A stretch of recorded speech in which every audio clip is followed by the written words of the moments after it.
San Antonio! Welcome to All Things San Antonio podcast with your host and favorite realtor, Brad Burns, and Ken Carter. with the fresh haircut, he's covering it up. I covered my head up. Because I keep mentioning it. I know. Looks good, though. And we have a special guest today. We do.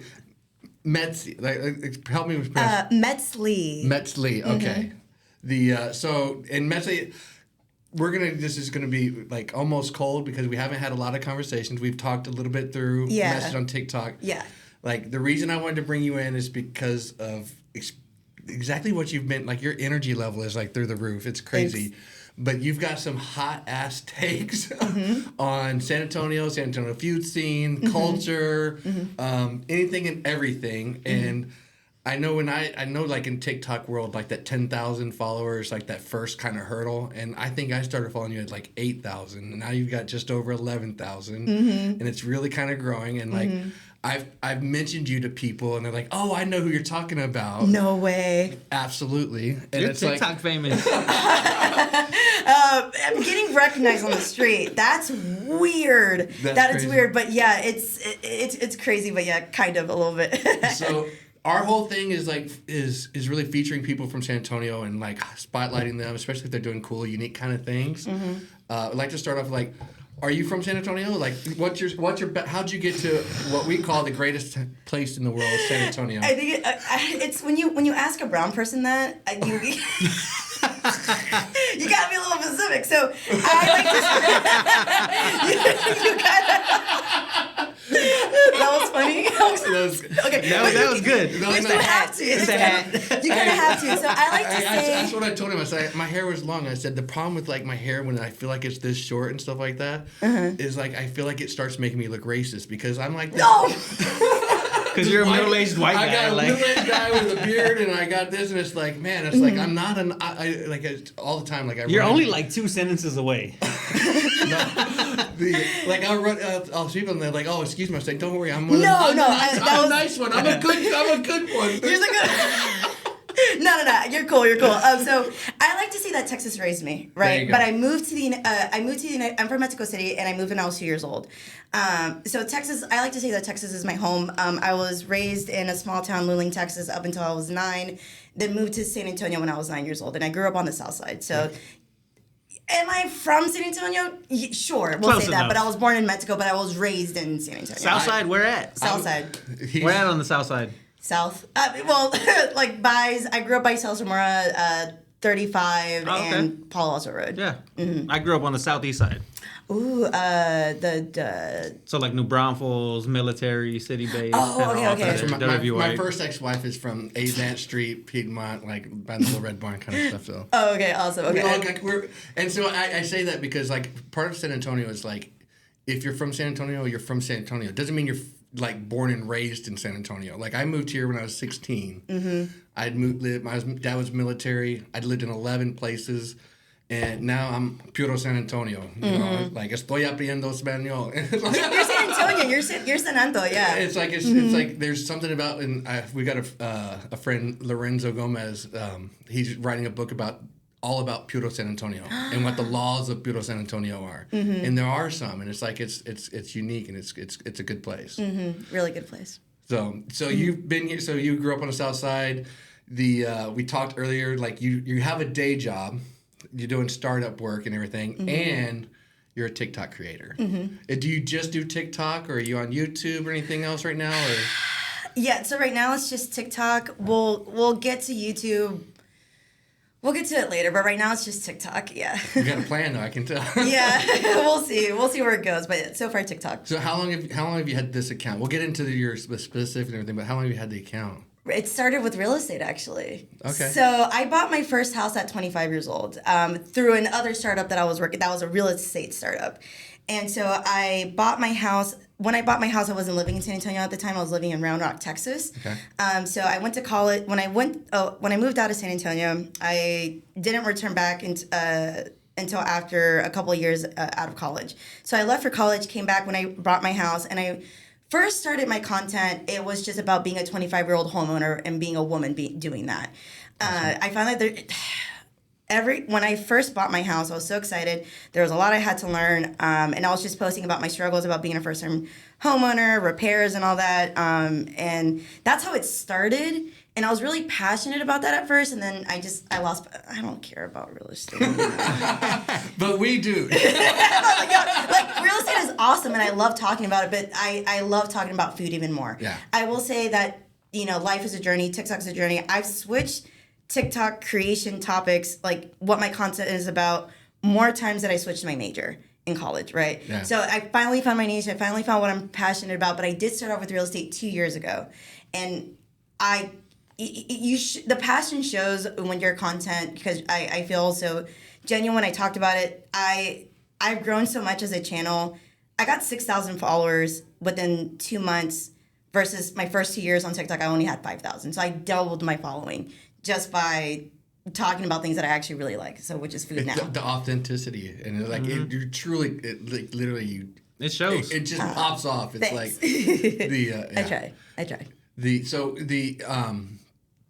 What is your background then? Like you said you graduated college. Did you have like a marketing degree to like get into this direction, or? I think that's a very important question, and it really goes into my content. I was an economics major, when you understand where my background is from, my content starts making a lot more sense. Mm-hmm. So as an economics major, one of the first laws of economics is that we have limited resources. And so that's how I apply what I learned in college in my TikTok. There you go. Mm-hmm. That's interesting because in your TikTok, like you go like now you're going through a lot of stuff. You go through like food, but you also do some socialist aspects and everything like that. Socialist? No, social issues, not socialist. Socialist? No, yeah, social issues. Well, that's the thing. That's the thing about food. It's all connected. Like you can't talk about food and not talk about things that are happening. You just can't. Like it's all connected, and I will somehow find a way to always bring it back to social issues. So yeah. What drives the food side of it? Because like I know, like I'm a huge foodie. I love food, and for me, it's about family because again, going back to like that first ex-wife, like no, seriously. I know. It's just it's not. It was never mind. There's two. It was fun. It's funny. There's two, and so we got to separate them. Mm-hmm. But like,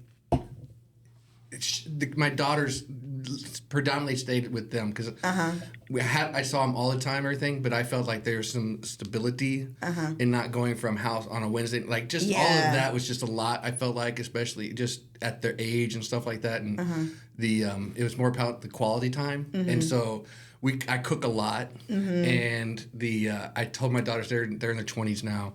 I always said it's like the whole thing is like I'm gonna make sure that you love food so much and love eating with dad so much that when you do come back home, you're not gonna stay at mom's house. You're gonna stay with dad because that's where you're gonna get fed. And it's like we do everything around food now. Like Christmas, like there's so many things. Like when we can get, I don't know if you've been to the Cottage yet, but not yet. It's as far as Irish pubs and everything goes, it's pretty on Broadway. Yeah, which I liked. Picante Grill before it. It was kind of sad to see that go, but it is what it is.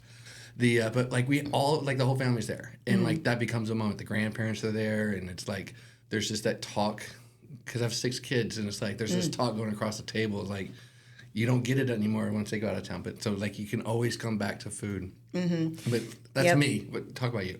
Yeah. So same thing. I feel like food is so essential. I mean, we interact with food every single day. We gotta eat, right? And same thing here. So my background, food is very, very important because I grew up poor, right? So, poor. It didn't actually feel like it. But I never felt like I was poor because I ate so well at home. My dad was able to make authentic Mexican dishes, different ones each and every day. And so even going to the grocery store with my dad, I have the fondest memories of going to HEB on the HEB Plus that's on South Zamora. I have so many wonderful memories just going there, picking produce with my dad. He taught me how to pick produce. He taught me how to like shop. You want to shop multiple times a week instead of just once a week. For the freshest ingredients. So that's how I got my love for food, is definitely family. Yeah. But also, when you grow up on the struggle bus, you kind of learn how to appreciate food a little bit more. Yeah. I said that in one of my videos. I grew up poor, but I didn't grow up hungry. And when you when your resources are limited, you really lean in on what you got, and one of those things was food. Yeah, so let's being that food. Let's get into some of these things. Yeah, let's get into. I want to get into some of the things that you want to talk about, but I wrote down some of my favorite things. Give it to me. I'm ready. First off, I want to go over your red flags. For what do you mean? Like restaurants, the red flags where me? No, on for the restaurants. The restaurants. Red flags. Video, like, so like large menus. The like a Cheesecake Factory kind of. Terrible. It's like a novel. I hate it. I hate it so much. But there's a lot of Mexican restaurants that do that have like the page after page after page, because so many things can like be put together in different ways. Yeah. So what would you prefer then? Okay, so to learn the rules, to break the rules, right? Same thing like you said. A lot of Mexican restaurants, you use the same ingredients for multiple different dishes. That's where the exception is made. So a lot of like Middle Eastern foods, they have big spreads, but you can use multiple things. Same thing there. But if I go to, I'm gonna be honest. If I go to a restaurant, if you're serving me pozole and menudo on the same weekend, but then you're also cooking mojarras in the back, there is a red flag when it even to the local restaurants that I love. Yes, that holds true, and I hate to say that it's a constant, but I do prefer a smaller menu. But there are, if you do it well, then fine. If you do it well, great. But if you it's time to give up the menudo on the weekends if you're not able to ace it. So. Yeah. Do you think barbacoa should only be on weekends? Because I feel like the ones that have it just like all during the week, it's just dry. Roast beef. It's just roast beef. Like it's not like barbacoa. Yeah. I think it's dry on the weekdays, and they get like the fresh batch, or they make the fresh batch on the weekend. There's definitely a lot of food conservation throughout the week. So yeah, barbacoa and menudo, these heavy dishes need to be made correctly in order for you to ace them. It's either that's your specialty and you have a couple things on your menu, or just leave it short. But when I see barbacoa every single day on the menu, it's a red flag, right? A little bit of a red flag, yeah. Yeah, I agree. You know and I love you. The next one is the grass wall. Like the restaurants that have the grass wall. Don't even get me started. Don't even get me freaking started on this modern restaurants with the neon lights and the uncomfortable chairs and the paying for other. No. I'd rather eat a burger off the floor than go to a restaurant like that. I'm gonna be honest. Have you been to Pullman Market yet? At the Pearl? Yes. I took him. We went there. We just walked around there the other day. Yeah, I was like, it's so crazy. It was $10 a pound for 30 ground beef. I was like, this is crazy. This is $4 at H-E-B. Okay. I'm okay with things having their place. Yeah. I think if you want to overpay for groceries, go for it. What's the convenience? Yeah. Yeah.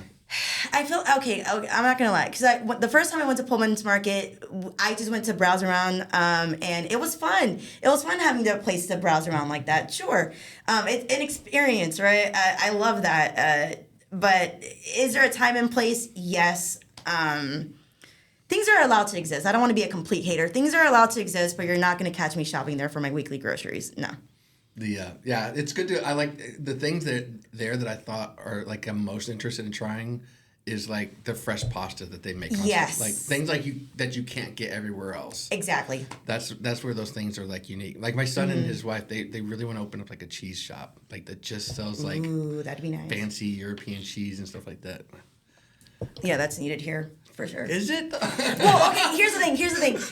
I feel like, okay, I think we'll go into a little bit later, but when you grew up on the South Side, all I knew was Mexican food and Tex-Mex. I had to like drive outside like for these places, and I didn't try a lot of new things for the first time up until I left San Antonio. I do feel like cities are deserved spots and places like that, but they need to be done right. They need to be done right, and they need to be done in a way that I believe should be accessible for everyone. But we'll get into that later. And I think San Antonio does a good job because we've got a pretty diverse food scene when it comes to it. You don't agree? Do we? I mean, well, when it comes to let me let you finish. So like, there's great places to get Indian food. Do you not agree? Are they? I mean, the only reason I'm Mexican. I stick to my lane. I haven't had a lot of Indian food yet, but the Indian friends that I do have, they say that it's okay. I haven't explored that avenue, so I can't even say much about it. I found there's some decent Indian food. I think that Korean food, like there's some good stuff, but like the Korean place that I like to go to is the Seoul Market, which is it's a Korean grocery store over off Rittiman, right by Fort Sam. My buddy's mom owns that. Is it by 35? Yeah. I love that Right behind the Valero. And right behind it, they've got like a little kitchen, and they cook and you get your bulgogi and stuff like that. Yes, I love that market. So you got to find them, but like that's true. You have to find them. But that's with everything. Like the only thing that there is like a bunch of is taquerias. Like every corner, yeah. Every corner, yeah. And hers is more like we always say. Like you say, there's no good taquerias south of. Yeah, I say I'm not gonna go to the taqueria if it's north of 410. She says 90. I stretched it because the one on Broadway is pretty good. Like 90's been. It's a rule of thumb. Rule of thumb. Below 90, you're more than likely guarantee a better spot. I would say the west side. It's funny how it used to be just the south side, right? Yeah. Now you're starting to see a bunch of these restaurants pop on the west side slowly, and by Leon Valley, you're starting to see, as the population grows and as San Antonio expands, as you know, San Antonio is expanding north. It's just starting to expand south. So you're starting to see those restaurants popping up, right? So except people say on my video, how about the west side? Grain of salt, people. There are places, but few and far between. But most, you're safe below 90. You're safe. I've been saying that for a long time too, though. If it's a Taqueria Jalisco and it has a number behind it, it's decent. It's got to have a number behind it. Oh, yeah. Because if it's just Taqueria Jalisco, then they're like, Anytime we're traveling, like we have the house in Rockport, we go down there. Like anytime we go to a Mexican food restaurant, we're calling like, hey, are y'all's tortillas homemade?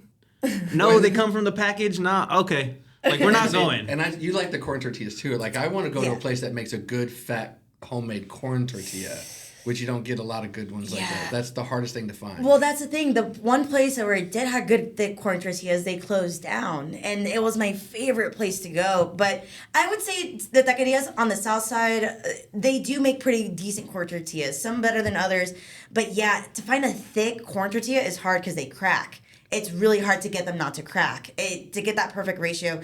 With the flour tortilla, you have a little bit more really because you have that gluten. But I'm gluten free, so I'm a little bit gluten intolerant, which is why I stick with corn. But when I find a good flour tortilla, give it to me. Yeah, the one that I'm telling you, the Taqueria Jalisco, that's in the old Whataburger that's across from a place that we're going to talk about, across from La Panaderia on Broadway. They got good homemade corn tortillas. Does it look like kind of like a diner? It's a triangle. Yeah, I know That's that the one. old Whataburger. Yeah. I know that one. It's the best. Oh my god. It's one of my favorites. That is okay. I know you guys are real ones now because not a lot of people know about that one. I know about places. Trust me. Oh, I love that place. I haven't been there in a hot minute because my job doesn't allow for it. But the last time I went, spectacular, and anyone I take there. Yeah, they've got as far as their like my daughter likes the chorizo and egg, and it's the chorizo's good there. They got. You found a new favorite there though, huh? By accident. Which the potato and I added beans to it. I never added the refried beans to the potato and chorizo. And that just gives it a little bit more. Game changer, isn't it? It's a little bit better. And it's funny because my two favorite tacos, which is stupid that after 30-something years I haven't added them. I love a bean and chorizo and a papas and chorizo. But I never combined them. Yeah. It's hard to beat a good bean and cheese. That's true. That's true. That's true. Like it's hard to beat a good bean and cheese. I don't know who else. They're my travel taco. Like so when we would go hiking and stuff with the kids and you always want to have snacks. A bean and cheese taco. 3 hours later, when the cheese has gotten just a little bit hard and everything, there's no energy. That's the best kind of energy ever. Like when you're on the trail, it's quickies. It's the best. Hell yeah. That was always we always get 8 or 9 extra. So what's your go-to taco place? Breakfast taco place? Yeah. My go-to, so there's two.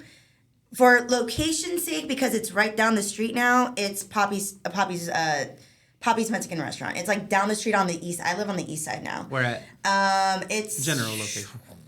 We're close to the AT&T Center. Oh, okay. Yeah, on that same road, the AT&T Center's at. It's literally down my street. That's my new go-to for breakfast tacos now.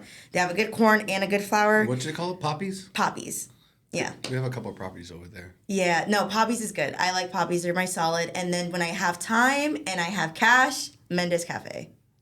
Mendes Cafe. Yeah. Where's that at? Southside. Okay. Southside, by close to no, it's not close to Palo Alto Road. It's I forget where, but it's on the south side, south a little bit southwest. Yeah, Mendes Cafe, my go-to. Interesting. Every time I think Southside, my favorite thing is Bobby's Cafe. Now they opened up this other one up here, but Bobby's Cafe is good. I don't know about the tacos, but so the corn, like for me, the insides you can always every restaurant has pretty good insides. It's the Mendes Cafe has the thickest flour tortillas in my opinion. The ones that I tried, the thickest and the smoothest.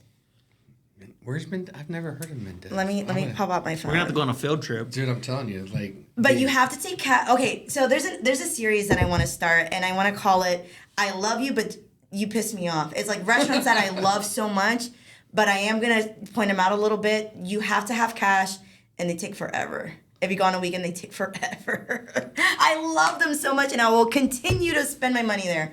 But I need to go when I have time and when I have the cash. You have to take cash. They're not.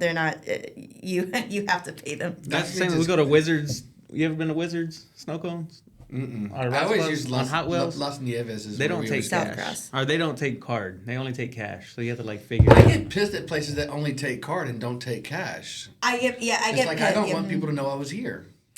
To me, I mean, that's a sign of the times, right? Yeah. Yeah, I respect places that have cash only because I'm like, I respect you gotta respect it. Yeah, I respect it, but is it a little annoying? Of course. You better pay those taxes so I don't have to pay the ATM fee. Charge me a little bit more. Yeah. But those ATM fees add up. And it's That's like, what I'm saying. A lot of these places, I mean, their margins are super thin as it is, and it's like you got to do what you got to do. Margins, economics. Yeah, and I think that's another thing I want to teach my like. I think a lot of my audience, I feel like unless you are a foodie, people don't understand how thin those margins are. Yeah. And how this day and age, how it's impossible to even crack them. It's weird. I was talking to a friend. He's opening up an acai place. He's opening up in Austin and stuff like that. It's a franchise. Oh, okay. And I was like, man, like to think about like how quick are you going to be able to transition to having some sort of robot that's doing this? And we're like, what if you just buy an Optimus? Like Elon's selling these robots for $25,000, and there's your cook in some places, and then it's going to become, if you want to go somewhere where a human is providing you the food and doing all this, you're going to pay a premium in the future because otherwise it's just going to be the cheapest way possible because it's. Yeah. I mean, restaurants are not profitable. They're not profitable. It's For the so most part, it's so hard to make money in restaurants. I lost a lot of money in one. Yeah. Oh, yeah, you had the pizza place, right? Yeah. Yeah. I feel like people underestimate how hard it is to keep a successful business running. But a restaurant, actually, my cousin owns a restaurant in Graham, Texas. It's a bistro, and the ingredients. Oh my God! Even I would say Mexican restaurants are a little bit more profitable because those costs are a little bit cheaper. But then the labor cost. Mexican food is very laborious. You have to pay for that. So yeah.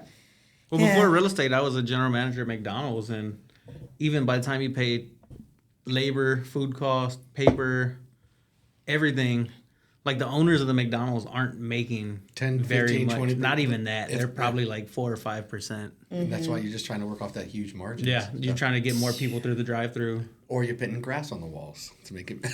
Oh man, we'll get to that. I mean, I know why they do it. Like, I don't. I'm a big hater, but I get why people do certain things. Like, I get it. It's the times. I get it. It's trendy. Yeah. It's Trendy. like Those farmhouse chairs that are uncomfortable and grass walls. The QR. I hate QR code menus or things like that. It just.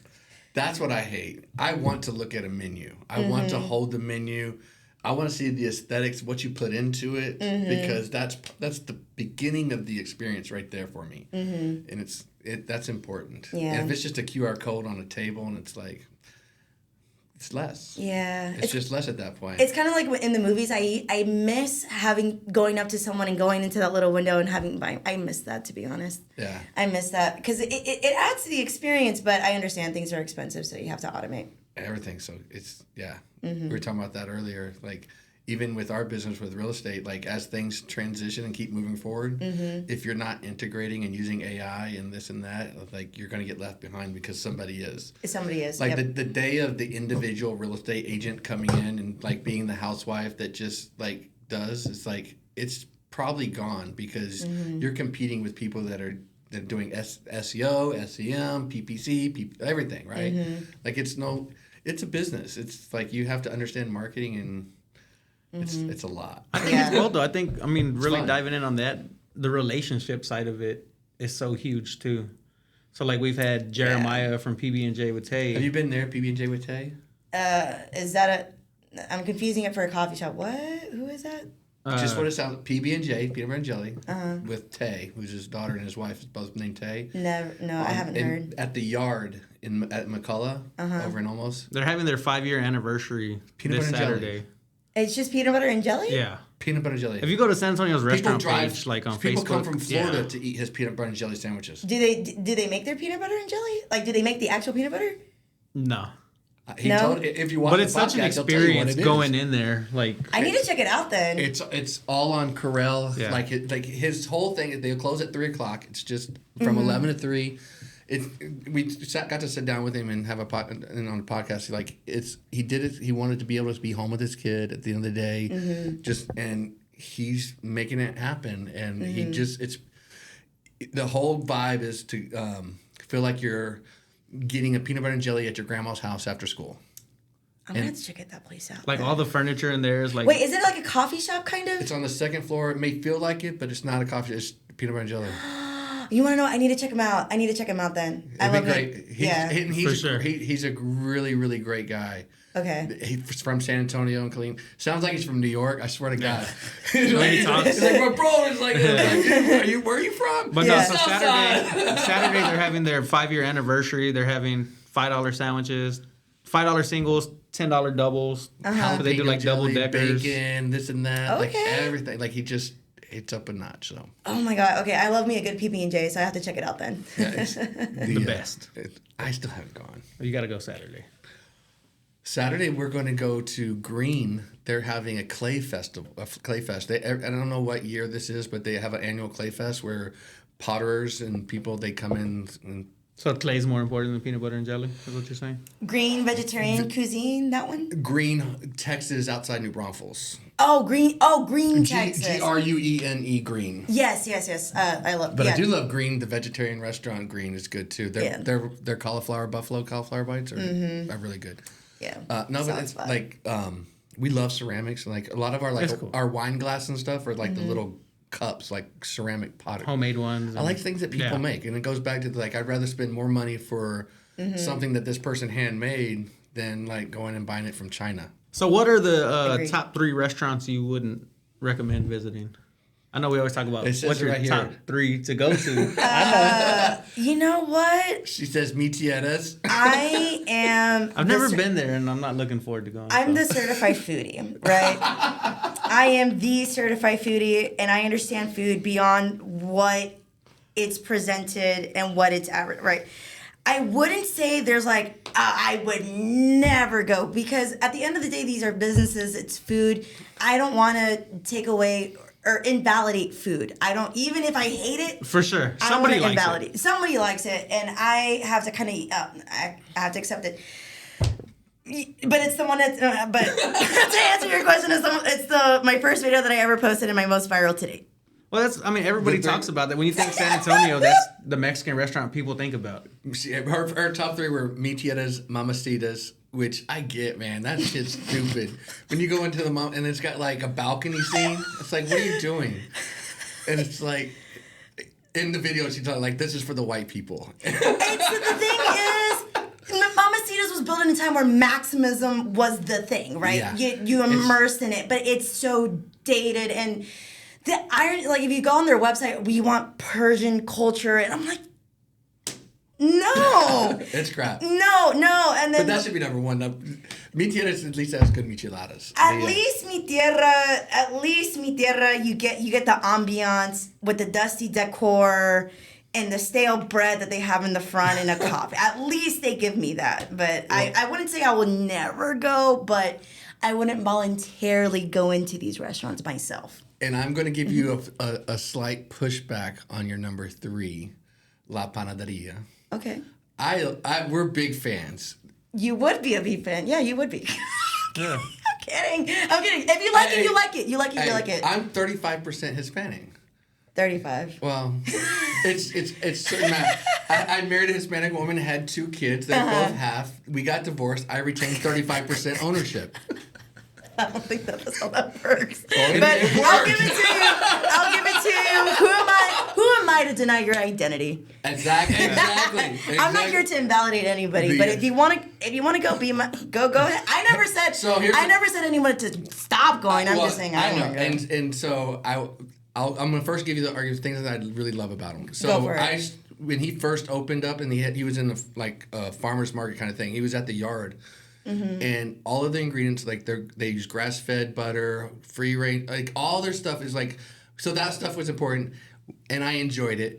And before you even came in, I told Eric, our producer, who is also born in Mexico, and I was like, she's saying it's not authentic, and he goes, well, he's like, you're right. So the funny thing is about that, they're like, oh, what do you mean it's not authentic? It's like a Mexico City inspired bakery. I'm like, yeah, you're picking the most gentrified city in in Mexico, like that. You're not really proving your point there, bud. If anything, you're reinforcing. Yeah, it's the most gentrified Mexican ass food. Like, you want to know what's the difference between? You want to know what's the difference between? So there's pre-spending. You know the difference between Bakery Lorraine and La Panaderia? One is Wee, one is CC. Like, it's the same bitch, different font. The same thing. That same flaky like, no. The same thing. They're the same bitch, different font. How about that? Clip it. You can go. I'm not telling you to stop going. I'm just saying why I wouldn't go myself. Oh, that's but you awesome. go. That is awesome. But listen. Well, let me ask you this. We'll leave him alone. What do you think of like Johnny Hernandez and like La Gloria and stuff like that? Oh my goodness. Everything. It's a lie to say, oh, there's room for everyone at the table. No, there isn't. No, there isn't. Like, what rich man said that? Do you think Donald Trump is like, everyone can have the... No. There's not a room at the table for everyone. And we have to stop acting like there is. Right? And... Okay, I respect Johnny Hernandez. Is that what his name is? Yeah. I respect him as a business owner, right? And he's Mexican, right? I respect that. And I respect trying to give an elevated experience to Mexican food. I can respect it. The Gloria, these places aren't bad. I wouldn't say, I don't like categorizing food as good or bad. I don't think it's bad. I don't think, will I go? Yeah. I'll go for like an agua fresca. And like if I'm at the Pearl, if I'm at places like that and I have a hankering for something, I'll go, but is it my first choice? No, it isn't. Yeah. They're nice and colorful and they're bright, and they're inviting in it. I don't think they're gatekeeping anything. I feel like everyone can go, but it's just, will I like I said, not bad, but would I voluntarily go? There's more places I would go before I would go to his restaurants. But I think it's great what he's doing. He's elevating, he's giving Mexican food a different experience, but I respect it, but I wouldn't go. I understand. I get it. There's a restaurant we talked about, like, I have no interest in trying because they have thick hamburgers. And like, I'm not a thick hamburger. What restaurant was that? A quarter kilo. Their whole thing is like there's a big fat quarter pound burger, stuff like that. And I'd rather have real thin patties with lots of charcoal, like the charring on them and stuff, because that's where the flavor is, in my opinion. But like everybody likes, again, you like different things. Have you been to Biff's Busby's or something like that? They opened up a new one on Nacogdoches. We went for yesterday for lunch, and the burger here's like, hey, do you want the half-pound patty or do you want 2 quarter-pound patties? Like, they give you an option. 2 quarter. I thought that was pretty cool. Still a half-pound. Yeah, no, but it's you get a little bit more of that char on it. And that's how I like it. Like, I like a smash burger. Yeah. Mm-hmm. So what How can people support you, and where should follow you? What's your give out all this stuff so we can tell everybody to. So my Instagram is still up and coming, but if you want to follow me on TikTok, it's Metz Compos, MET. So I shorten it, Metz Compos. At me at TikTok. I'm like one of the few Metzlis on TikTok, so that's not hard to find me. You can find me on there. That's awesome. Well, thank you so much for coming. Yeah, thanks for coming. It's awesome. We're gonna have you come back and talk about. We're gonna give you a list of restaurants to try, and then you can come back and give a food review. Absolutely. And one last thing, I know I talk a lot of stuff, and I have strong opinions. At the end of the day, it's just authentic. I just want people to eat good food. Yeah. I just want everyone deserves access to good food. Everyone deserves to eat. And at the end of the day, as long as you're eating, that's awesome. all I care about. Thank you. Mm-hmm. Cool. Do us a favor, hit that like and subscribe button. We'll catch you guys on the next episode.